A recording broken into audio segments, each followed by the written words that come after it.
Good morning. Thank you for being here on this snowy day.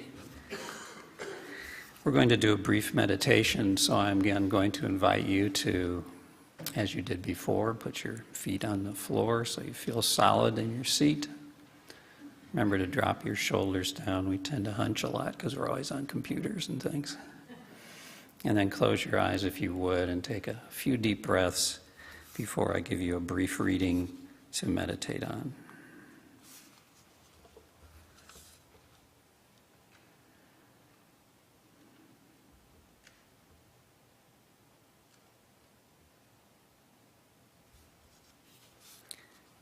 As you continue in your quiet and your inner place, consider these words from the Tao Te Ching. The Tao that can be told is not the eternal Tao. The name that can be named is not the eternal name. The unnameable is the eternally real. Naming is the origin of all particular things. Free from desire, you realize the mystery. Caught in desire, you see only the manifestations. Yet mystery and manifestations arise from the same source. This source is called darkness. Darkness within darkness, the gateway to all understanding.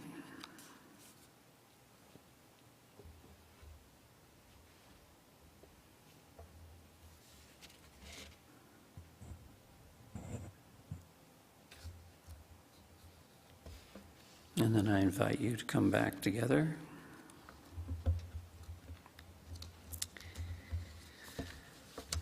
I think it was George Burns who said that a really good sermon is one that has an engaging beginning and a very powerful ending, and the two are really close together. So I'm going to disappoint you with that today. Existential angst. For some, an elemental fear grips their lives, tainting virtually every waking moment. This is not a simple or reactive fear, such as one feels when we're in a clear and present danger, an assailant, a serious injury, a job loss, a health crisis, and the like. Such threats trigger the famous fight or flight response we all know about, in which we marshal our mental, emotional, and physical resources to address or escape the peril at hand. Generally, these fears are as temporary as the dangers that elicit them. But in contrast, this elemental fear is a condition we call existential angst, one characterized by a persistent and nameless dread. That term, existential angst, comes from a Danish philosopher, Søren Kierkegaard. He used it to describe a profound and deeply embedded spiritual condition of insecurity, trepidation, despair, one where the individual feels inconsequential, vulnerable, and unsafe. In listening to clients beset by this state of being, I often hear them use terms like weak and small, lost, alone.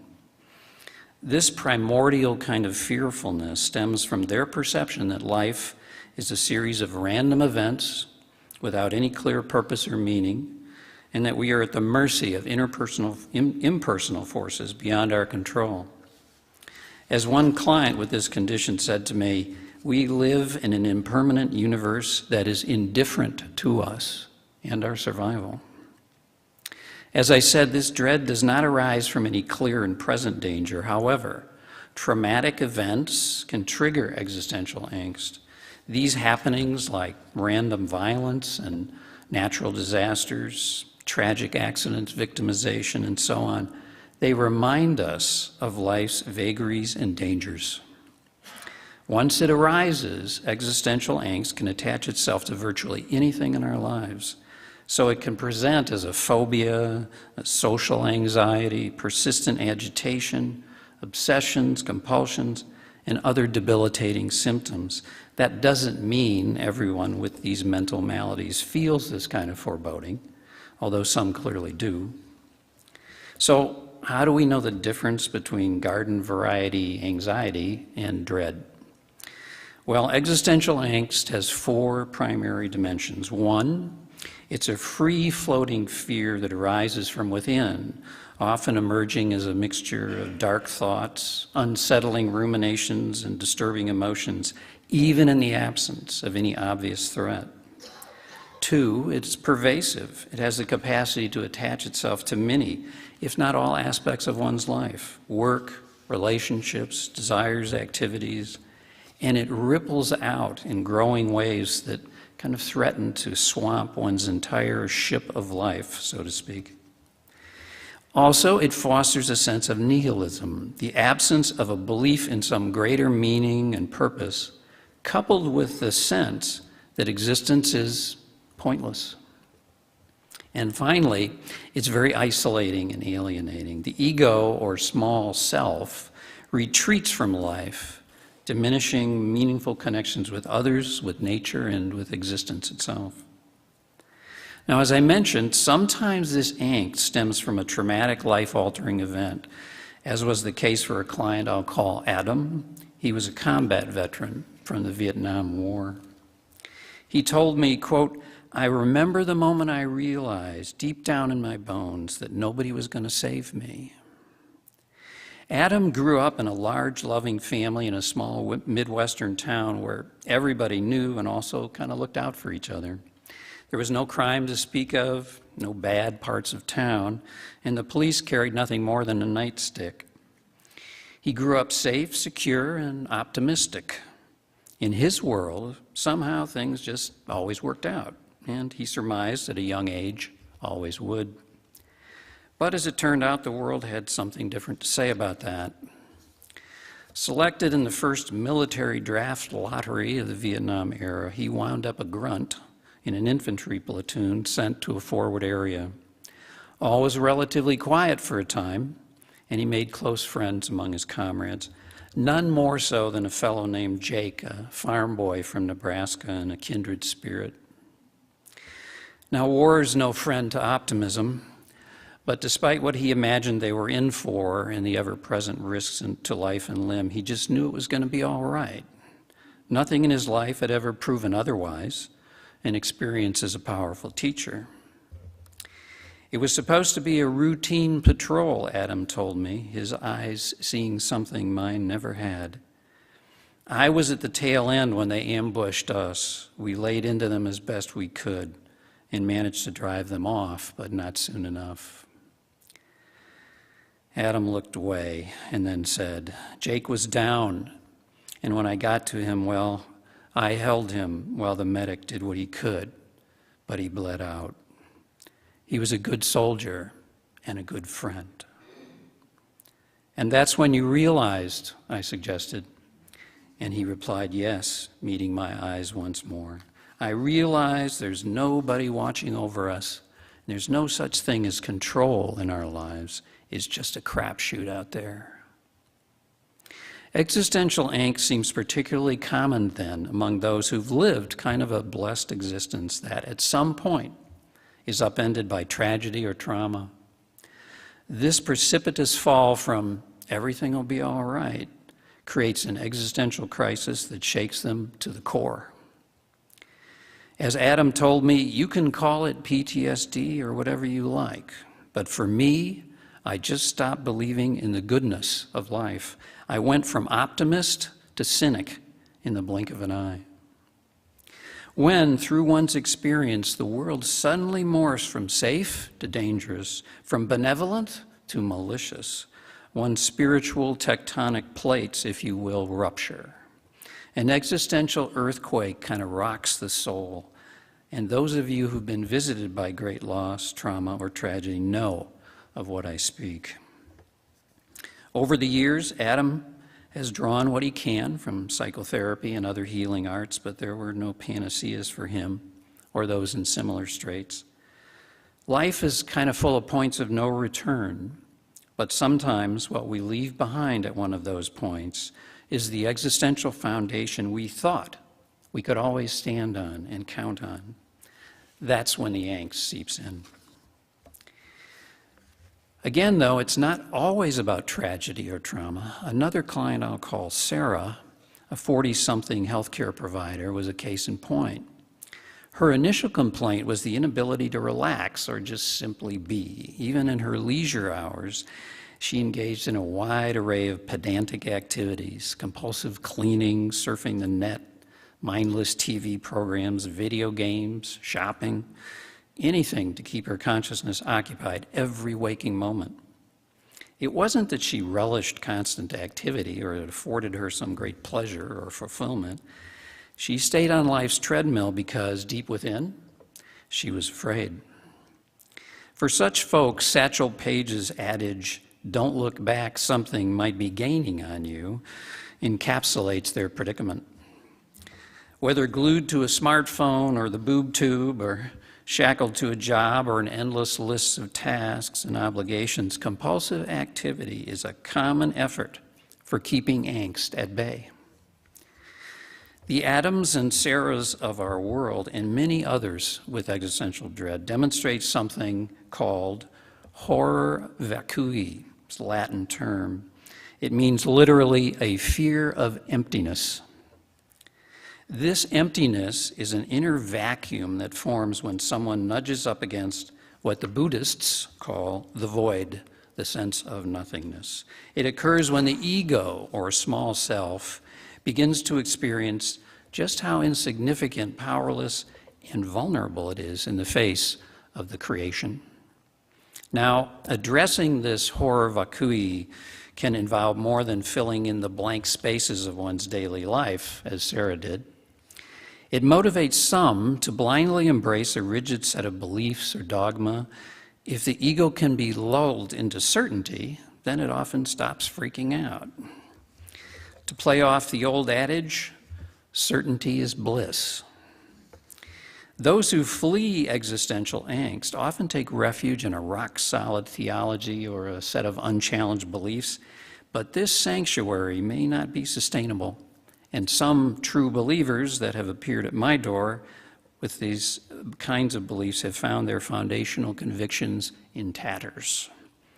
Many a soul who believe they have an anxiety disorder, for instance, discover that their symptoms are merely messages about a far more fundamental and spiritual rather than psychological conundrum.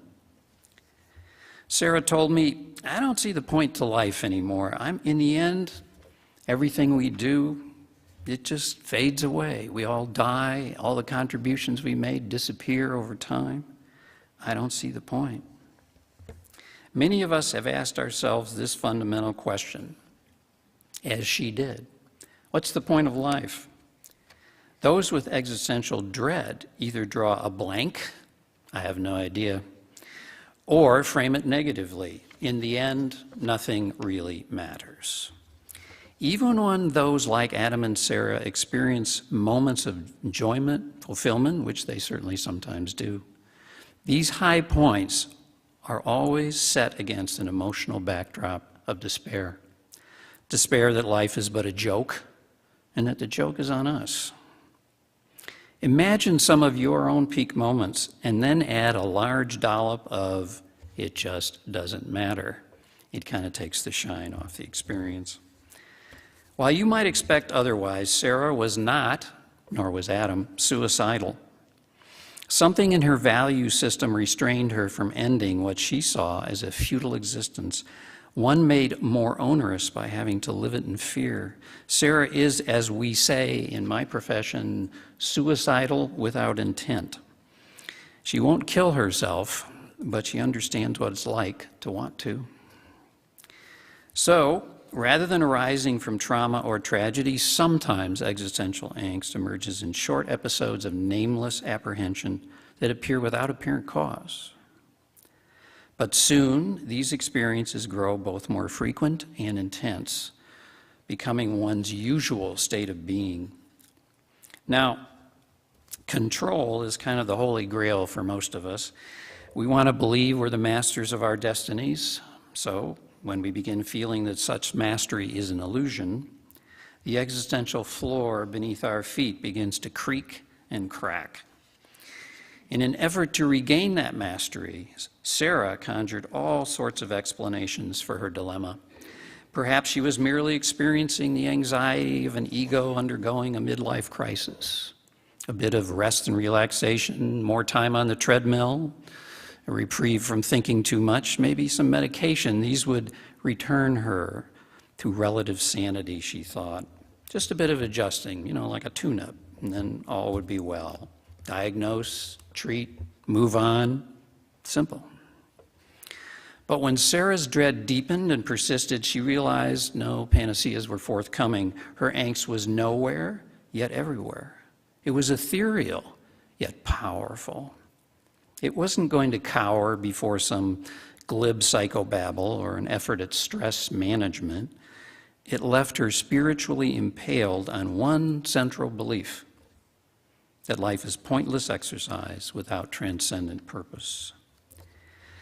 So angst is closely aligned with what philosophers call nihilism: meaning, purpose, value, connection, love.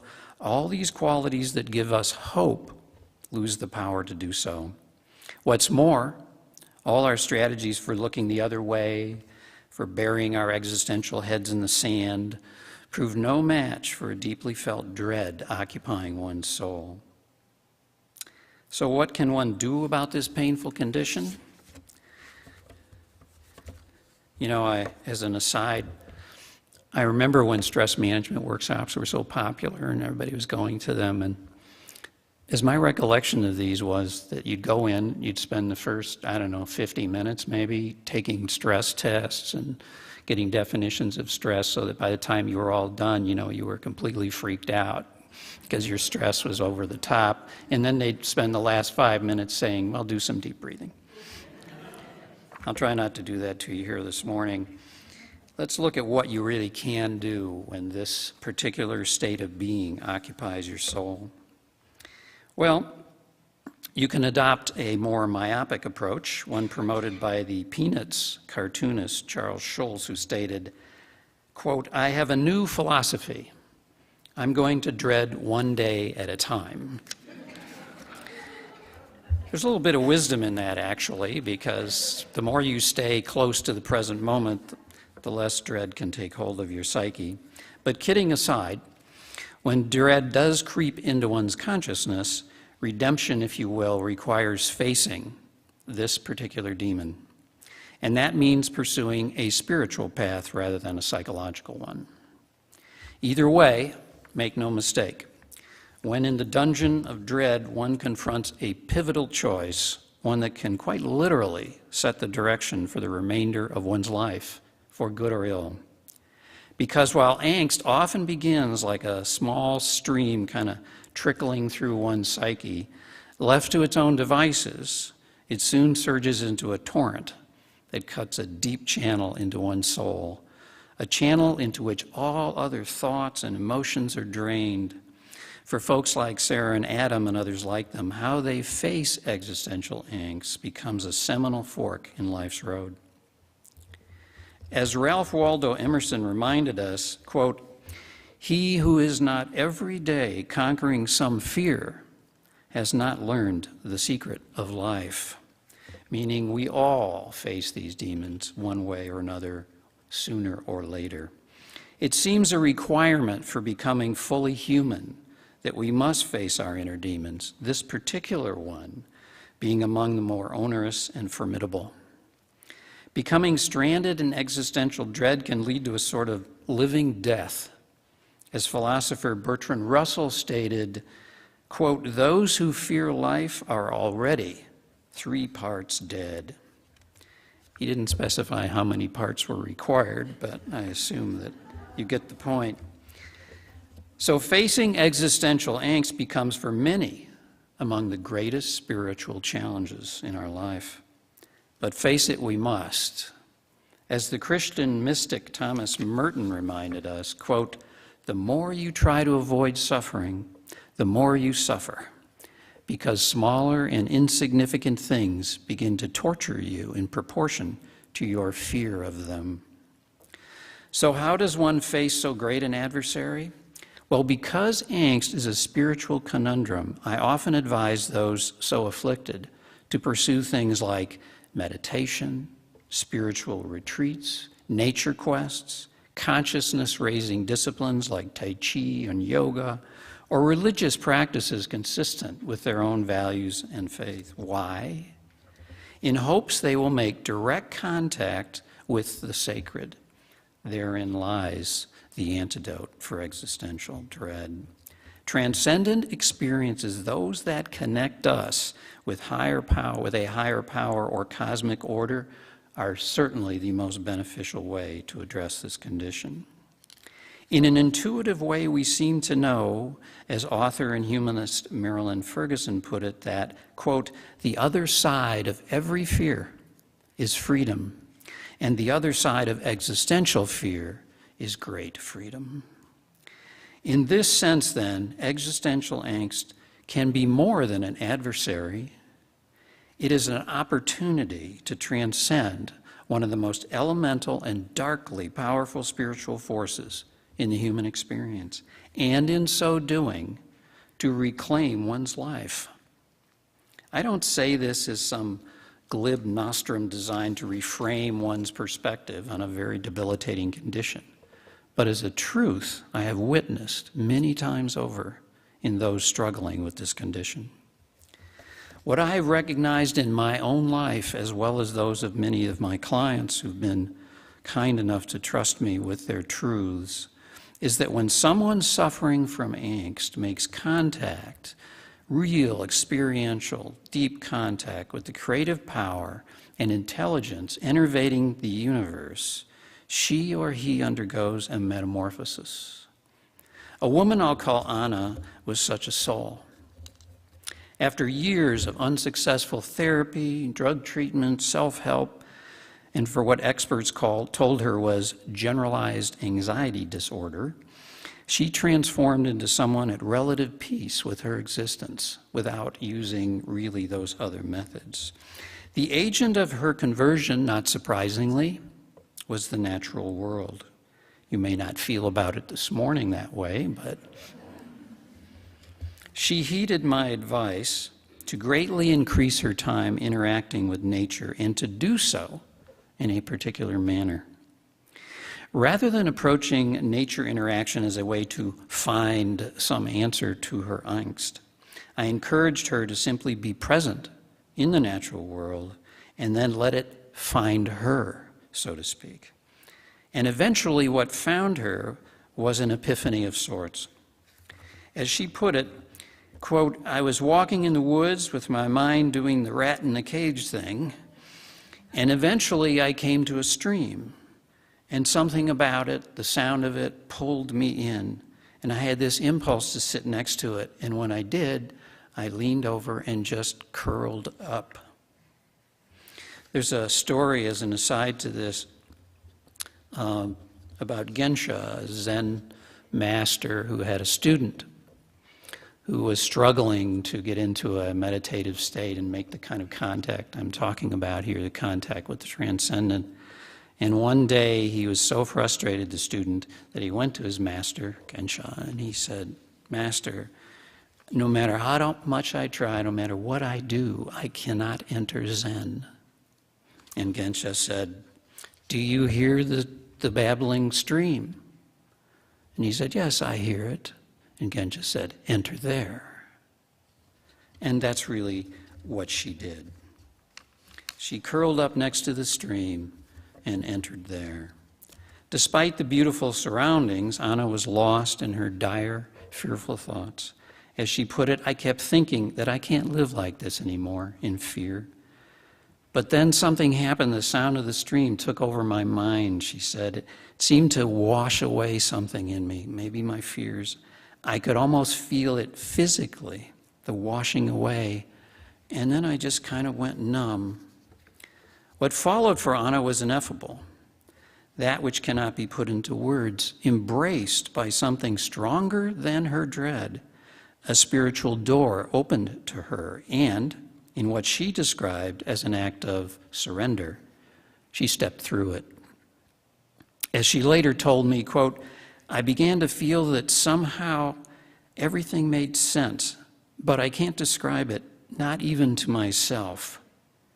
And that's really not necessary. As we heard in the Tao Te Ching, that which is nameless cannot be named. She later told me then that everything did make sense to her in a way she couldn't understand. So powerful was this contact with the sacred that Anna remained at the stream for a long time, her mind void of thoughts, her spirit quieted, and to this day, she returns there often. "I don't see life as my enemy anymore," she concluded, and that perceptual shift is what happens when someone does, in fact, face the demon of existential angst and go beyond it. Life no longer feels like an adversary, like a threat, which is precisely what someone with existential angst needs to do. Feel a sustaining kinship with life itself, not just one's own life, but the greater power and mystery of the life force itself. Now, many of you who know me recognize I'm a persistent proponent of nature interaction as a doorway to the sacred. And while this is the path I use to address my own angst, it is not for everyone. In fact, most people must experiment with a variety of experiences before discovering which will open that door, that portal to the spiritual mystery that innervates existence itself. It's there behind, as the sages say, the veil of illusion. How do we touch it? If you want to put a label on such things, I would suggest one in particular: hope. That which is based on a felt connection with something greater than oneself. I'm not speaking of the kind of hope predicated on the expectation that one's life will all be sugar and spice if certain things happen to go your way. It is not a hope linked to individual gratification, success, fortune, or fame. Rather, this hope grows from feeling a part of something mysterious, creative, and spiritually vibrant. I remember a conversation I had with my daughter when she was in college, trying to figure things out, as we all do, mostly around that age and later. And we were sitting at the kitchen table, and she went through a long list of the theories about what happens to us when we die, you know. Is it lights out? Do we go to some other place? Do we go to a new life? She went through all the different ideas about that, and I listened. And when she was all done, she turned to me in that moment of great anxiety for me and said, "What do you think, Dad? What do you believe in?" And the answer just kind of popped out, and what I said was, "I believe in the mystery." It is not a hope, then, that's about us so much as about being a part of that mystery. It grows from a feeling that we are, in fact, part of that. And you can call it whatever you like, the mystery. You can call it God, the ground of being, the universal soul, the standard model of physics, the Tao. The words mostly just get in the way. It is through this connection, this sacred bond, that we experience a hope greater than one derived merely from our own needs and wants. This hope exists in many places. The splendor of nature, the innocence in a child's eyes, within beautiful music, through a lover's tender embrace, inside the stillness of pure awareness, unimpeded by nattering thoughts, both given and received.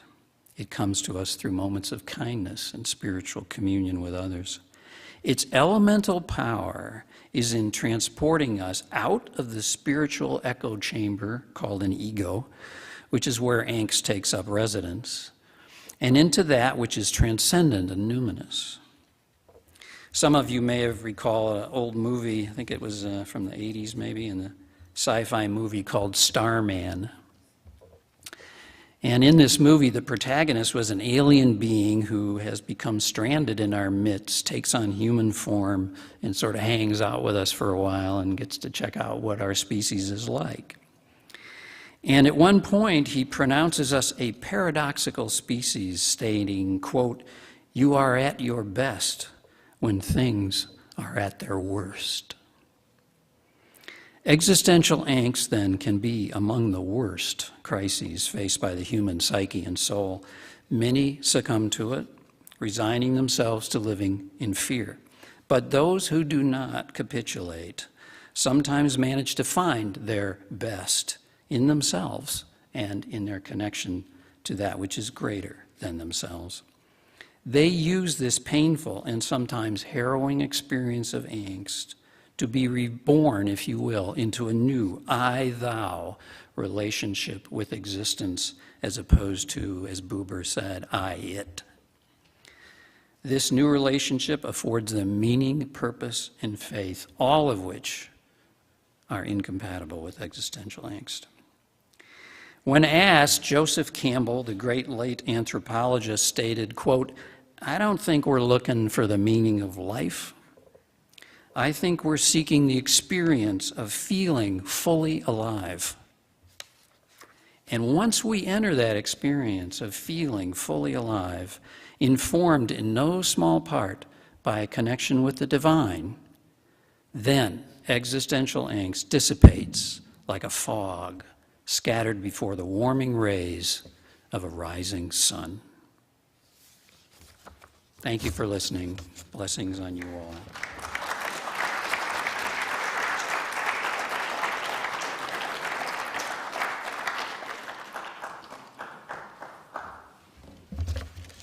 Thank you, Philip.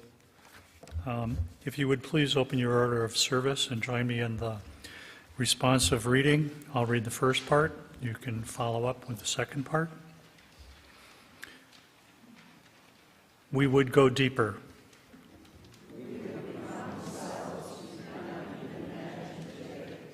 We would become courageous.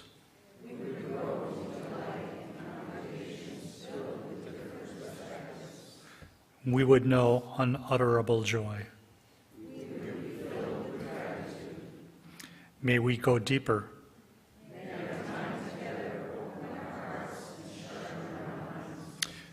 May our learning know no end. May we see the beauty in each other's faces.